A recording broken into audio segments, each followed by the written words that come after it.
बच्चों मेटलर्जी शब्द का मतलब क्या होता है? मेटलर्जी बच्चों एक प्रोसेस है। मेटलर्जी बच्चों एक प्रोसेस है, और वो किस चीज़ की प्रोसेस है? प्रोसेस है बच्चों to obtain pure metal from minerals. अब बच्चों यहाँ पे जो मैं लिखने जा रहा हूँ मिनरल्स, तो मैं मेरे मन में बच्चों क्यूरी जनरेट हुई जब मैं पढ़ता था, और ये आपके मन में भी ये क्यूरी जनरेट होना एक लाजमी सी बात है कि बच्चों यहाँ जो मैंने मिनरल वर्ड यूज़ किया है, इस मिनरल वर्ड का क्या मतलब है? बच्चों मिनरल, हमें जो भी मेटल हैं वो हमारे नेचर में जिस फॉर्म में हमें मिलती हैं, जैसे बच्चों हम जनरल सी बात करें कि हम आप सभी लोग अपने घरों में गेहूं इस्तेमाल करते हैं, आटा, रोटियां, लेकिन बच्चों हमें रोटियों का आटा सीधा नहीं मिल जाता है। हमें पहले खेतों से क्या निकालना पड़ता है? गेहूं निकालना पड़ता है। फिर उसके बहुत सारे प्रोसेस हैं, उसकी कटाई होनी है, बुनाई होनी है, पिसाई होनी है, चालना है, मारना है, तब रोटी मिलती है। वैसे ही तो हम कहेंगे कि हमारा आटा नेचर में किस फॉर्म मिलता है? बच्चों गेहूं की बालियों के तौर पे। उसी तरह से बच्चों जो मेटल है हमें जिस तरह से नेचर में मिलती है, उस फॉर्म को, मेटल की उस फॉर्म को क्या कहा जाता है? मिनरल्स कहा जाता है। तो क्या बच्चों जितने भी मिनरल्स हैं, सारे मिनरल्स से मेटल्स निकाली जा सकती हैं? तो बच्चों इस क्वेश्चन का जवाब है नो। इस क्वेश्चन का जवाब यह है कि all minerals are not used to extract metals। तो बच्चों इसका जवाब यही है कि जितने भी मिनरल्स हमारे आसपास हैं, सारे के सारे मिनरल्स का बच्चों हम लोग इस्तेमाल नहीं करते हैं। हम लोग कुछ मिनरल्स का यूज करते हैं और कुछ मिनरल्स का यूज नहीं करते हैं। तो आपके मन में एक सिंपल सी क्यूरी जनरेट हो गई होगी कि कौन से मिनरल्स का हम यूज करेंगे और कौन से मिनरल्स का यूज हम नहीं करेंगे, इसको हम कैसे जस्टिफाई करें। तो बच्चों ये जस्टिफाई करना बहुत ईजी है। आपको ये देखना होगा किस मिनरल से ईजिली चीपली, दोनों वर्ड बच्चों काफी रैमिंग वर्ड्स हैं। ईजिली और चीपली मतलब आसानी से और कम रेट पे। जैसे बच्चों अगर मैं आपसे कहूं कि हमारे स्टेट्स में, उत्तर प्रदेश और बिहार में गेहूं का बड़े आसानी से प्रोडक्शन हो जाता है, लेकिन हम इसी गेहूं के प्रोडक्शन की बात करें कि हम गेहूं का प्रोडक्शन करेंगे जाके गंगोत्री, यमुनोत्री और वहाँ हिमालय में, तो बच्चों ये एक ऑकवर्ड सी बात है, ये कोई प्रैक्टिकल बात नहीं है। तो वहाँ पे जो गेहूं जनरेट भी होगा वो हल्का होगा। वहाँ पर बच्चों हमें क्या मिल सकते हैं? ड्राई फ्रूट्स मिल सकते हैं जो अपने यहाँ नहीं जनरेट हो सकते हैं, उत्तर प्रदेश, बिहार और आपके पंजाब राज्यों में। वैसे ही हर जगह मिनरल्स हैं, लेकिन और एक मेटल के कई तरह के मिनरल्स होते हैं, लेकिन हम उस मिनरल्स का यूज करते हैं जिन मिनरल से मेटल हमें कैसे मिल जाए? इजीली मिल जाए और चीपली मिल जाए। बच्चों जिस मिनरल से इजीली और चीपली हमारी मेटल निकल आती है, बच्चों उस मिनरल को हम लोग और बोलते हैं। और ये बच्चों, अब यहाँ मिनरल का वर्ड बच्चों हिंदी मीडियम के लिए हो जाएगा खनिज, और यहाँ और का मतलब बच्चों हो जाएगा अयस्क। अब मैं आपको एक चीज यहाँ समझा देना चाहता हूँ कि जितने भी और होते हैं, दैट मीन जितने भी अयस्क होते हैं, वो सारे के सारे मिनरल्स तो होते हैं, लेकिन सारे मिनरल्स और नहीं होते हैं। अगर 100 मिनरल्स हैं तो 100 के 100 और नहीं हो सकते हैं, लेकिन सारे अगर मान लीजिए 100 और हैं तो वो 100 के 100 क्या रहे होंगे? पहले मिनरल रहे होंगे। अब ये क्वेश्चन पुटअप होता है कि हमारे ऑर्स कितने टाइप के होते हैं? तो बच्चों इसका भी मैं जवाब आपको दे देता हूँ। हम बात कर सकते हैं ऑक्साइड, कार्बोनेट, सल्फाइड। वैसे बच्चों बहुत तरह के, पर बेसिक हम एक ही दो के बारे में बात करेंगे। जैसे हम बात करें, कुछ हमारे ऑक्साइड फॉर्म में पाए जाते हैं, कुछ हमारे सल्फाइड फॉर्म में पाए जाते हैं, और बच्चों कुछ कार्बोनेट फॉर्म में पाए जाते हैं। तो इस तरह से बहुत तरह के हमारे ऑर्स होते हैं। अब बच्चों हम एक दो एग्जाम्पल भी लेना चाहेंगे कि कौन से हमारे ऑक्साइड फॉर्म में हैं। जैसे हम बात करें एल्युमिनियम के और के बारे में, तो बच्चों एल्युमिनियम का मैं एक और लिख रहा हूँ Al2O3.2H2O। बच्चों ये बहुत ही फेमस है और इसको मेटलर्जी में बहुत ही स्पेशल स्पेस दिया गया है, और इसका नाम बच्चों क्या है? बॉक्साइट। आपने पढ़े होंगे या नहीं पढ़े तो एल्युमिनियम के बच्चों कोरंडम, डायस्पोर, बॉक्साइट, जिप्साइड, है ना। तो ये बच्चों क्या है? हमारा बॉक्साइड है। इसी तरह से हमारे बहुत सारे आयरन के भी ऑक्साइड होते हैं। जो ऑक्साइड होते हैं जिंक के भी होते हैं, जिससे हम यहाँ पे लिख दे रहे हैं बच्चों क्या, जेडनो। तो हम कहेंगे ये हमारा जिंक का ऑक्साइड है, और आपको याद कर लेना चाहिए कि ये हमारे ऑक्साइड मिनरल्स हैं और हैं। अब हम आते हैं कार्बोनेट के बारे में। तो बच्चों क्वेश्चन ये पुटअप होता है कि हमारे कार्बोनेट कौन से हैं, तो मैं आपको कॉपर के सब में याद करने के लिए बोलूंगा। तो कॉपर का बच्चों मैं यहाँ लिख दे रहा हूँ Cu2O। अगर नाम याद करना है तो क्यूप्राइट, नाम याद करिए क्यूप्राइट। वैसे यहाँ कार्बोनेट अगर हम देखें तो CuCO3.CuOH का होल ट्वाइस, ठीक है बच्चों। वैसे कॉपर के बहुत सारे हैं, यहाँ पर मैंने जो लिख रखा है कॉपर का और, वो बच्चों कार्बोनेट है। आप देख रहे हैं यहाँ पर साफ साफ आपको CO3 देखने को मिल रहा होगा। अब इसको बच्चों हम क्या बोलेंगे, मैलेकाइट, ठीक है ना, मैलेकाइट।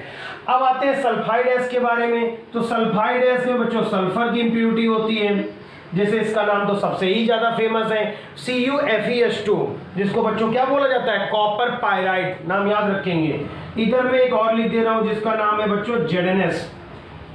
ऐसे तो जनरली हम इसको बच्चों बोल देते हैं कि ये हमारा जिंक सल्फाइड है, लेकिन यहाँ पर इसका और का नाम अलग हो जाता है। जर्नल नाम बोल देना, और जो हमारे बच्चों मिनरल्स के नेम लिए जाते हैं उनमें डिफ्रेंशिएट करना बहुत जरूरी हो जाता है। तो ये तो हो गए हमारे, इतने तरह के और होते हैं, एज ए जर्नल आप इसको याद कर लीजिए। अब क्वेश्चन ये पुटअप होता है बच्चों कि जो भी हमारे ऑर्स होते हैं, उनसे हम लोग मेटल्स को कैसे एक्सट्रैक्ट करते हैं, उनसे हम बच्चों मेटल्स को कैसे निकालते हैं। ये एक बहुत ही क्वेश्चन है, और यही पूरे वीडियो में बच्चों हम लोगों को पढ़ना भी है, पूरे टॉपिक में ये सीखना भी है कि कौन कौन से हम स्टेप यूज करते हैं। तो मैं वो स्टेप्स लिखने जा रहा हूँ, ठीक है ना। अभी आप इसका स्क्रीनशॉट ले लिया करिएगा हर स्टेप का, मैं इसको इरेज कर दे रहा हूँ। बच्चों हम लोग 5 स्टेप्स का यूज करेंगे, और जब वो 5 स्टेप कंप्लीट हो जाएंगे तब कहीं हमें प्योर मेटल ऑब्टेन होगी। तो सबसे पहला जो बच्चों हम लोग प्रोसेस यूज करते हैं उसको हम लोग बोलते हैं क्रशिंग। तो बच्चों ये क्रशिंग जो प्रोसेस हमने लिख रखा है बोर्ड में, क्रश मीन्स क्या होता है बच्चों, क्रश मीन्स होता है कुचलना, सभी जानते हैं। ये इंग्लिश का बहुत ही सिंपल सा वर्ड है जिसका अर्थ होता है कुचलना। तो बच्चों क्रशिंग प्रोसेस में किया क्या जाता है, क्योंकि जब मिनरल्स हमें निकलती है जमीन के नीचे से तो उसमें बहुत सारी इम्प्योरिटीज होती हैं, बहुत सारी मिनरल में बच्चों क्या छुपी होती है, हमारी इम्प्योरिटीज। तो मिनरल्स किसके साथ होता है, मिनरल विद इम्प्योरिटीज। तो मिनरल में बच्चों बहुत सारी इम्प्योरिटीज छुपी होती हैं। अब इन इम्प्योरिटीज को दूर करने के लिए, अब मिनरल के ये और ये बात वही है, तो ये इसमें मिनरल से या और से बच्चों जब हम मेटल का एक्सट्रैक्शन करते हैं तो उसमें क्या छुपा होती है, बहुत सारी इम्प्योरिटीज में बच्चों क्या हो सकता है, मिट्टी, क्योंकि जमीन से निकलता है तो सिंपल सी बात होगी, मिट्टी हो सकती है, कंकड़ हो सकता है, बालू हो सकता है, रेत हो सकता है, बहुत सारी इम्प्योरिटीज हो सकती हैं। तो क्रशिंग में क्या किया जाता है, मैं यहाँ पे बच्चों नाम बताना चाहूंगा आपको, स्टैंप मिल। तो बच्चों एक मिल का यूज किया जाता है, स्टैंप मिल, यहां मैंने लिख भी दिया उसका नाम, स्टैंप मिल। तो बच्चों स्टैंप मिल का हम लोग यूज कर देते हैं, और स्टैंप मिल का यूज करने के बाद जो भी हमारा बच्चों मिनरल होता है, ठीक है, मैं मार्कर कलर चेंज कर लेता हूं जिससे देखने में अट्रैक्टिव लगे। तो स्टैंप मिल को आप यूज करके आप इसको पाउडर फॉर्म में चेंज कर लेते हैं। किस फॉर्म में बच्चों, पाउडर बना लेते बारीक। इसके लिए पुराने टाइम में बच्चों हथौड़ों का भी यूज किया जाता था, हैमर्स का भी यूज करते थे। तो स्टैंप मिल का भी बच्चों यूज कर सकते हैं हम लोग, हैमर्स का भी यूज कर सकते हैं, हैमर से भी बच्चों क्रशिंग का काम किया जाता है। तो इनका यूज करके, स्टैंप मिल का यूज करके या हैमर का यूज करके सबसे पहले हम लोग क्रशिंग प्रोसेस में मिनरल या और को क्या करते हैं, पाउडर फॉर्म में चेंज कर लेते हैं। क्लियर है बच्चों। तो पहला स्टेप मेरे हिसाब से आपको समझ में आ गया होगा। एक और चीज यहाँ ध्यान देंगे, जो ये इम्प्योरिटीज यहाँ मैंने वर्ड यूज किया है, इम्प्योरिटीज, जिनको आप हिंदी में अशुद्धियां कहेंगे, इन इम्प्योरिटीज को बच्चों गैंग या मैट्रिक्स कहा जाता है। इन इम्प्योरिटीज को बच्चों क्या बोला जाता है, गैंग और मैट्रिक्स, याद रखिएगा, इनको गैंग या मैट्रिक्स बोला जाता है। तो इम्प्योरिटीज को गैंग या मैट्रिक्स कहते हैं, और वो मैट्रिक्स या गैंग मिले हुए जो मिनरल और हैं उनको हम लोग क्या करते हैं, स्टैंप मिल या हैमर से क्रश कर देते हैं, बारीक महीन पाउडर जैसा बना देते हैं। इस प्रोसेस को पूरा करने के बाद हम लोग बच्चों सेकंड स्टेप की तरफ बढ़ेंगे, और सेकंड स्टेप में हम लोग बच्चों करते हैं कंसंट्रेशन। तो कंसंट्रेशन प्रोसेस बच्चों सबसे ज्यादा इंपॉर्टेंट हमारे हिसाब से इस स्टेप में होगी। इससे बहुत सारे छोटे छोटे क्वेश्चन भी, कंसंट्रेशन हिंदी मीडियम के बच्चों के लिए सांद्रण। तो कंसंट्रेशन होती क्या चीज है? कंसंट्रेशन का मतलब होता है कि जिसके बारे में हम बात कर रहे हैं उसकी एग्जैक्ट वैल्यू को बढ़ाना। जैसे मान लीजिए चीनी में पानी मिला दिया गया, थोड़ा मिला है तो हमने कहा ये डाइल्यूट है, अगर बहुत सारा पानी मिला दिया तो गाढ़ापन आ गया, तो हमने कहा यहाँ पर क्या आ गया, कंसंट्रेशन इंक्रीज हो गई और चीनी मिला दी। तो यहाँ पे हमें कंसंट्रेट करना है। कंसंट्रेट करने के लिए बच्चों हम लोग 3 प्रोसेस का यूज करेंगे, मैं तीनों नोट करूंगा और तीनों के अपने अपने बेनिफिट हैं और अपनी अपनी लिमिटेशंस हैं। तो सबसे पहला जो है वो है बच्चों ग्रेविटी सेपरेशन। ग्रेविटी सेपरेशन, और बच्चों इसको हिंदी मीडियम के बच्चे बोलते हैं गुरुत्वीय पृथक्करण विधि। दूसरी प्रोसेस का बच्चों नाम है फोम फ्लोटेशन मेथड।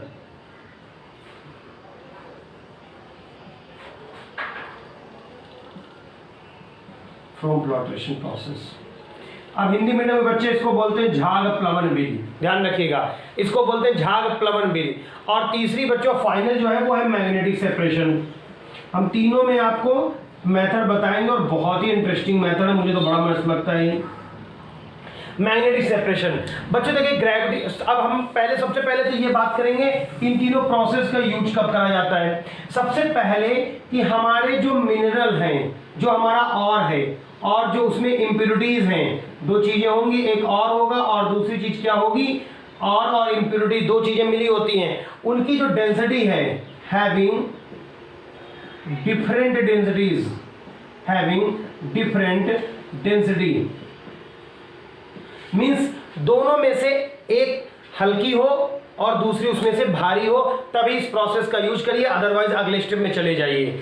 तो इसमें किया क्या जाता है, मैंने ये लिख दिया, यहाँ पर प्रोसेस का इस्तेमाल किया जाएगा। इसके लिए बच्चों एक स्लोप बनाया जाता है, मैं यहाँ पे स्लोप बना दे रहा हूं ये, अब आप इसको देखिएगा, ठीक है ना बच्चों, थोड़ा सा ज्यादा वर्टिकल हो गया है।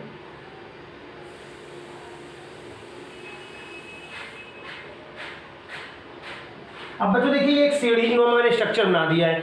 अब सीढ़ी नुमा स्ट्रक्चर बनाने के बाद जो हमारे पास बच्चों मिनरल जिसकी हमने पिसाई कर दी, इसको पीस लिया था पीछे भी स्टैम्प मिल से या हथौड़ों से, उस बारीक पाउडर को पानी सहित, पानी के तेज यहाँ पे हम लोग स्टीम में डालेंगे और फिर जब पानी बहेगा और वो मिनरल्स बहेंगे तो जो बच्चों इनमें से भारी होगा वो इन खांचों में फंस जाएगा। हम थोड़ी देर के लिए मान लेते हैं कि हमारा मिनरल भारी है। तो बच्चों मैं यहाँ रेड डॉट से मैं दिखा दे रहा हूँ, आप थोड़ा सा एडजस्ट करिएगा, हो सकता है थोड़ा साइज छोटा हो। तो आप देख रहे हैं मैंने रेड डॉट से बनाया है और मैं मान ले रहा हूँ कि ये जो रेड डॉट आप देख रहे हैं ये मिनरल्स के हैं, मिनरल्स। तो यहाँ पे बच्चों मिनरल जो है वो फंस जाता है और जो मेरी इम्प्योरिटी है वो बहती हुई बच्चों नीचे चली आती है, यहाँ पे कलेक्ट हो जाती है। इस प्रोसेस की बच्चों आप कंपैरिजन किससे कर सकते हैं, ये मेरी क्या आ गई है इम्प्योरिटी, अशुद्धि, तो ये हो गई इम्प्योरिटीज और ये हो गए हमारे मिनरल्स के पार्टिकल, मेटल्स के कहेंगे बच्चों, मिनरल्स नहीं कहना चाहिए हमें, यहाँ मेटल पार्टिकल है ना।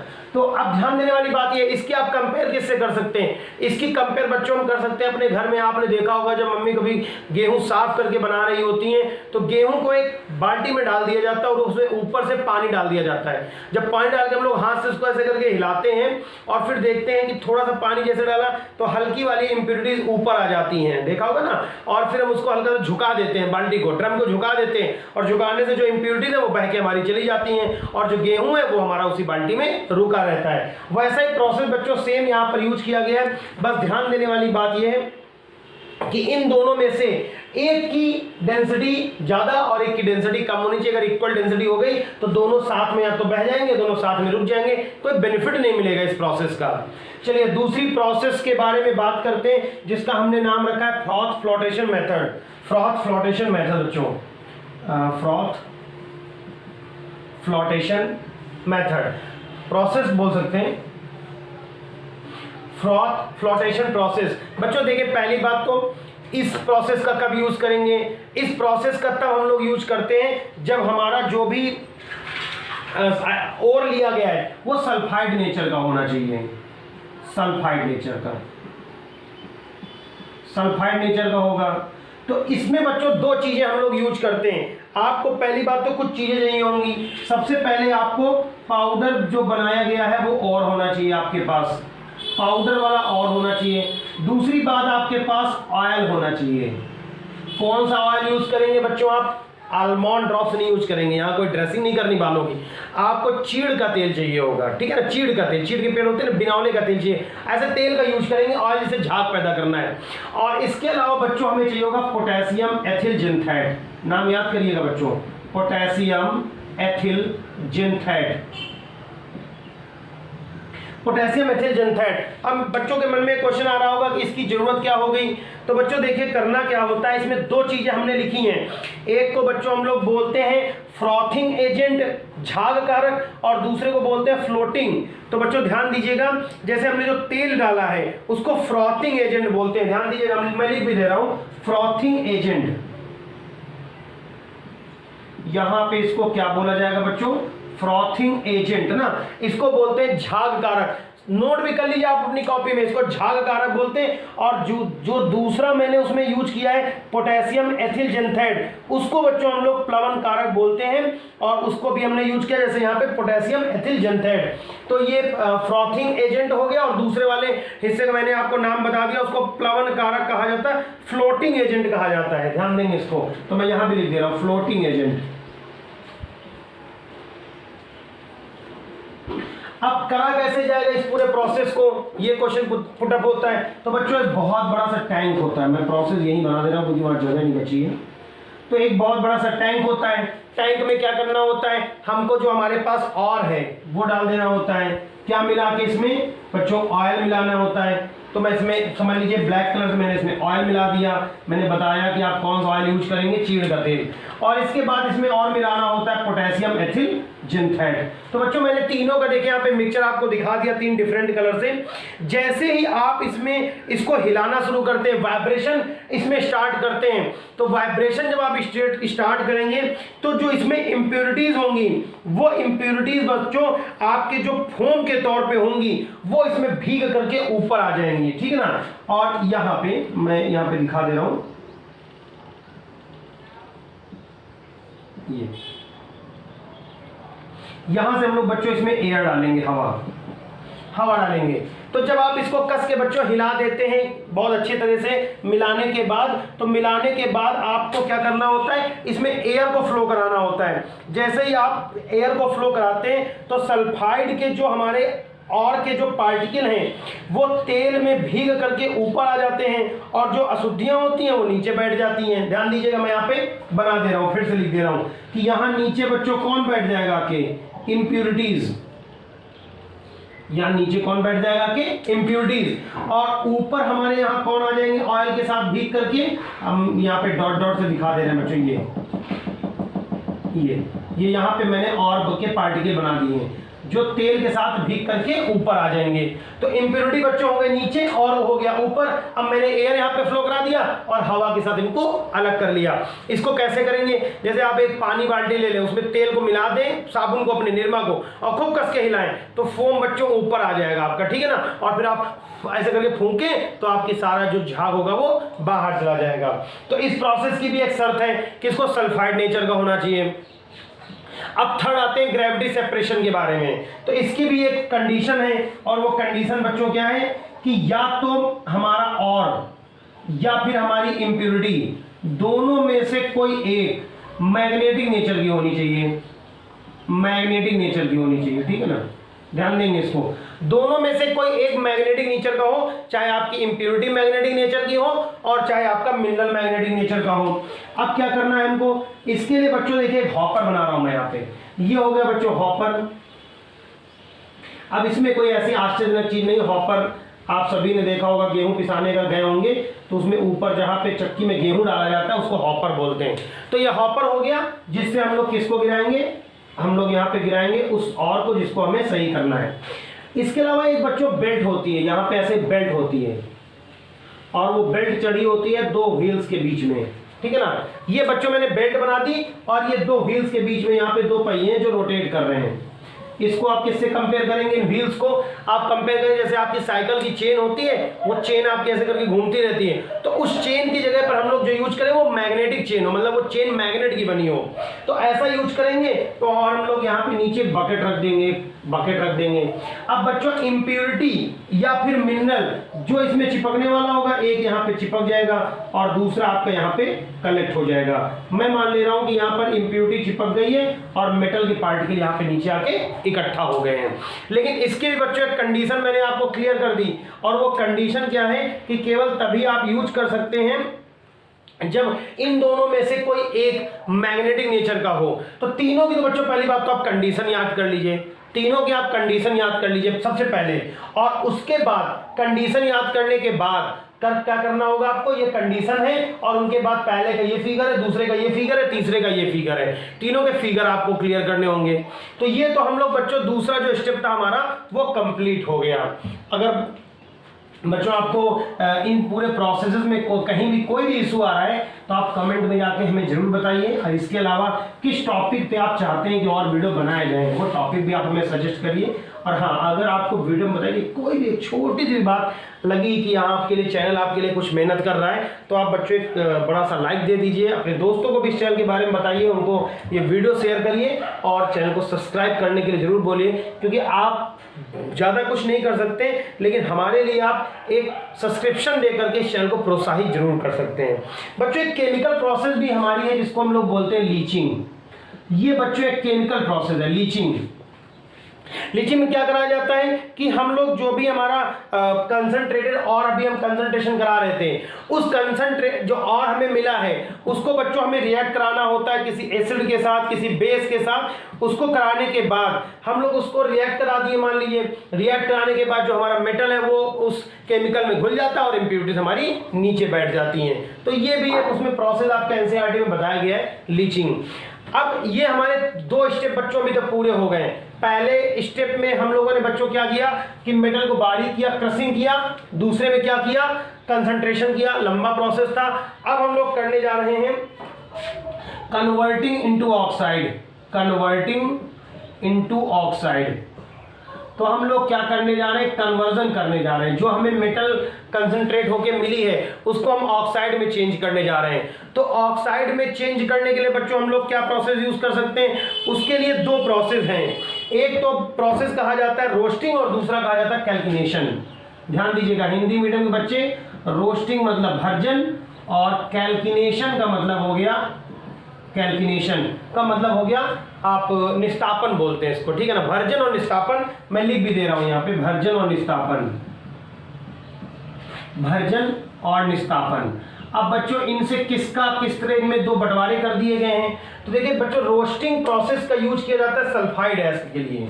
रोस्टिंग से किन और का किया जाएगा जो सल्फाइड नेचर के होंगे, ठीक है ना। और इससे किसका किया जाएगा, वो ऑर्स का जो कार्बोनेट नेचर के होंगे, जो कार्बोनेट टेंडेंसी के होंगे। तो कैसे करा जाता है सल्फाइड, उसको ऑक्साइड में कैसे चेंज करते हैं। तो जैसे आप ले लेते हैं यहाँ पर ZnS और उसको बच्चों ऑक्सीडाइज करा दिया जाए ZnS प्लस O, तो यहाँ पर जो बन जाएगा ZnS ZnO और फिर इसके अलावा आपकी गैस भी निकल जाएगी, ठीक है ना। या नहीं निकलेगी तो आप इसको बैलेंस कर लीजिए, ठीक है ना।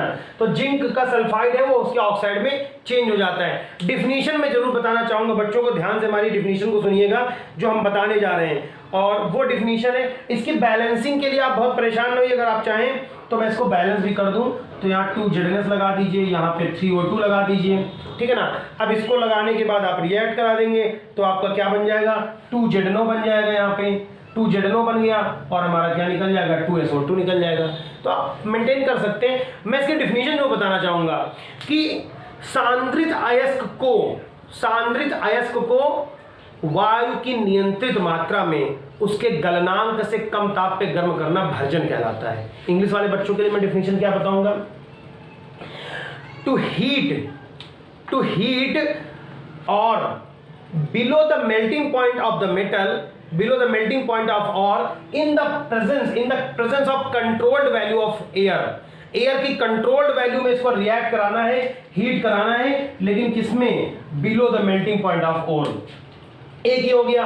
और दूसरा हो गया कार्बोनेट। कार्बोनेट के लिए बच्चों अभी हमने जैसे मोटा मोटा चलो मान लेते हैं CaCO3 अगर होता है कैल्शियम कार्बोनेट, तो कैसे करते बच्चों, CaO प्लस CO2 डायरेक्ट आपको यहाँ पे हीट देनी होती है। और एक चीज और ध्यान देना होता है कि यहाँ पे आपको एयर की अब्सेंस रखनी होती है। ये मान लीजिए अब CaCO3 आपका CaO प्लस CO2 में चेंज हो जाता है, याद करना आसान है।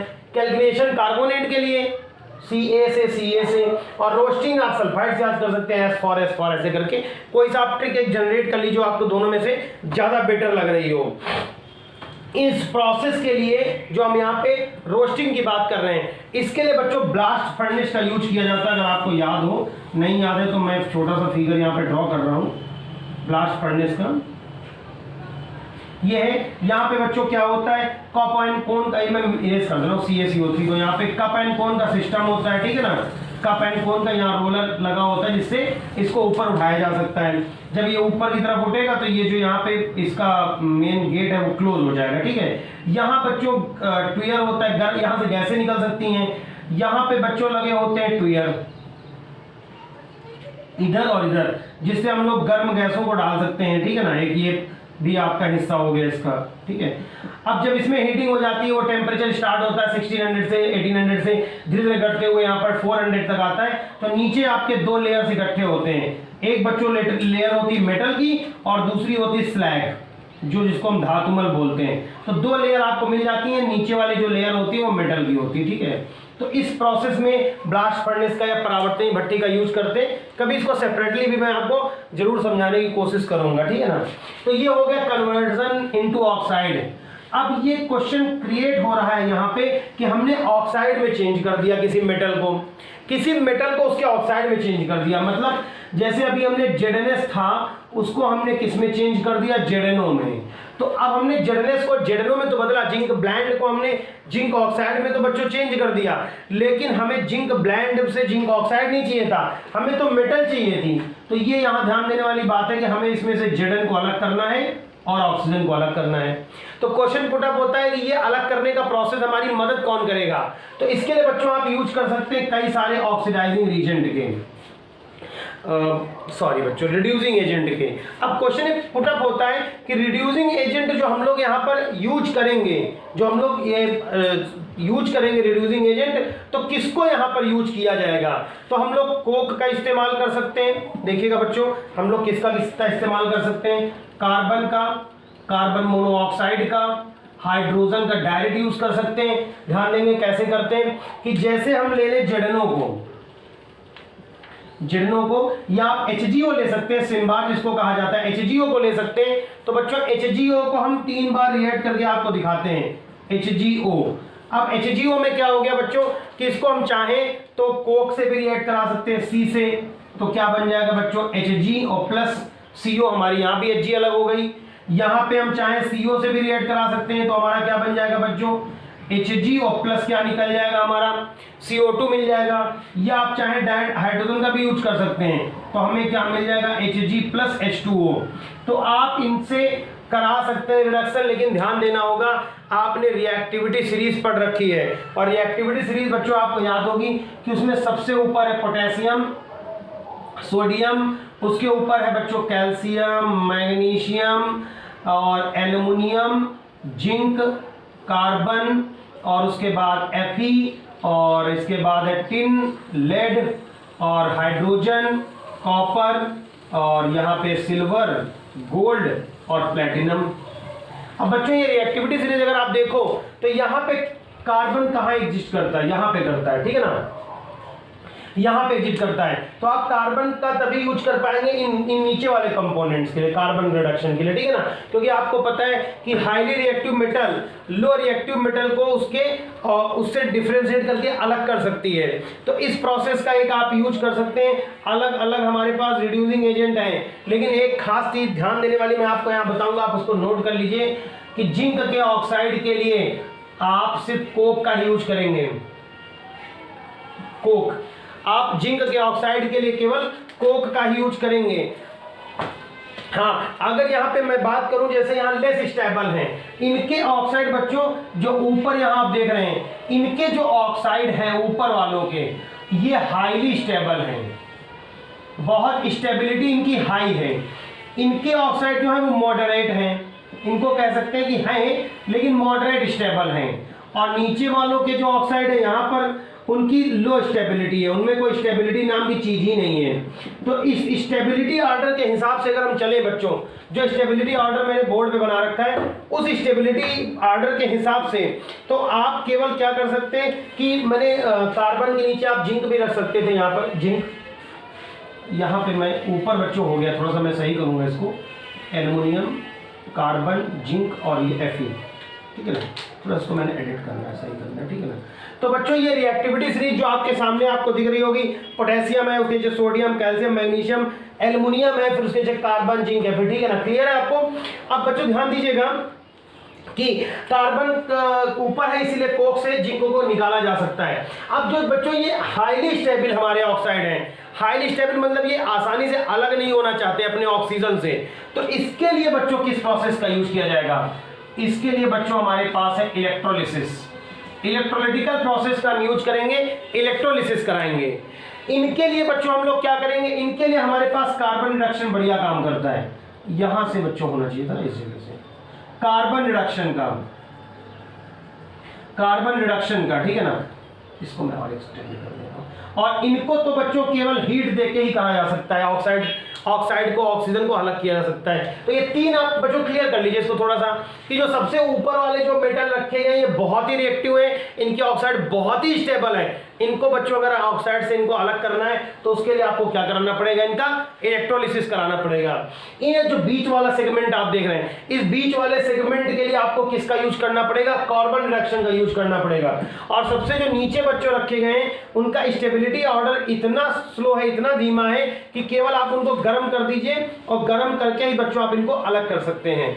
तो ये तो हो गया हमारा रिडक्शन। अब देखिए बच्चों आपको मेटल यहाँ पे मिलना शुरू हो गई, ये देखिए मेटल, तो मेटल बच्चों एक्सट्रैक्ट तो हो जाती है और इस प्रोसेस से काफी हद तक हमें मेटल जो मिलती है वो प्योर होती है।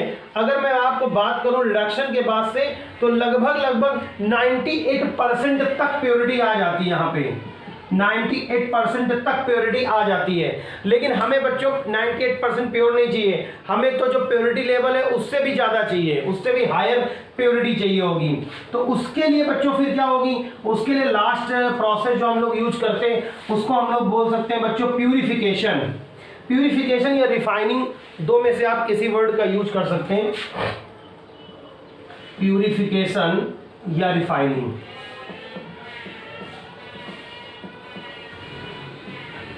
प्यूरिफिकेशन या रिफाइनिंग बच्चों, प्यूरिफिकेशन या रिफाइनिंग के लिए वैसे तो कई सारे प्रोसेस हमारे फेमस हैं, लेकिन हम लोग जो यहाँ प्रोसेस यूज करेंगे वो इलेक्ट्रोलिटिकल प्रोसेस यूज करेंगे। इस प्रोसेस के लिए हम लोग एक टैंक लेते हैं, उस टैंक में बच्चों क्या करना होता है, दो तरह की रॉड चाहिए होती हैं, एक हमारी कैथोड बनाई जाएगी, एक एनोड बनाई जाएगी। तो मैं बच्चों यहाँ पे जो समझाऊंगा वो कॉपर के बिहाफ पे आपको समझा दे रहा हूँ, ठीक है ना, कॉपर के बिहाफ पे आपको क्लियर कर दूंगा। वैसे ही जिनका भी इलेक्ट्रोलिसिस होगा वो इसी बिहाफ पे होगा जो मैं समझाऊंगा कॉपर के लिए।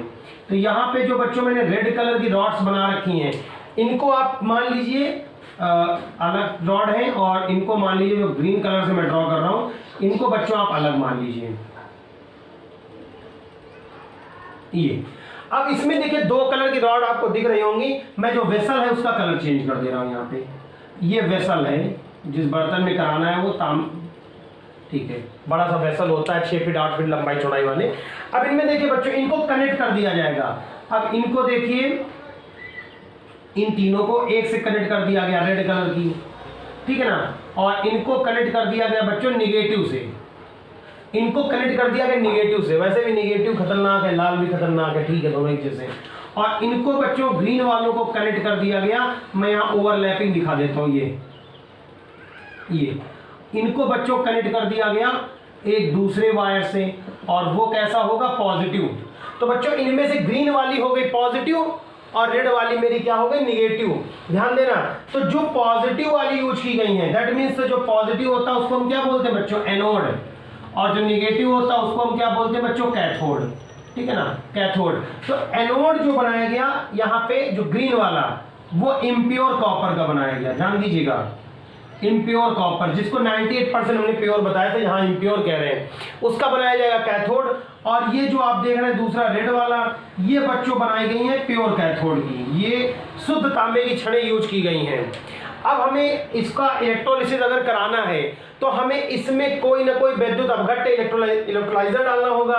तो हम इसमें बच्चों भर दे रहे हैं CuSO4।